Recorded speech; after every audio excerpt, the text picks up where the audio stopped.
Hey, Mark Hewitson here with Maryland Real Estate Professionals and RE/MAX Realty Plus. Welcome to this month's April newsletter.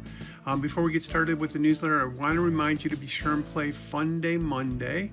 We'll be doing the drawing next week, next Monday. This month's question was, what part of the human body contains the only bone not connected to any of the other 205 bones? So if you know the answer to that, check out the newsletter, find the link in there and fill out the short form. See if you could win the $25 Amazon gift card or the $50 restaurant.com card. I also wanted to remind you about our 5-star referral service. If you know of any business that you highly recommend, or if you own a business that you think is worthy of our 5-star referral, go to www.mdgetreferred.com, fill out the short form. We'll take a look at it and see if you qualify to be in the Central Maryland Review website.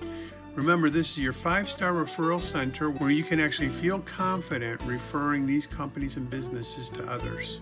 In our newsletter this month, we've got a great article about the view from the back of the room, how to avoid Titanic mistakes when investing, now's the time to move up, and of course we've got our MDREPros Hot list in the laughter corner, and much, much more. So until next month, enjoy the month of April and be sure and hug the ones that you love. Have a great day.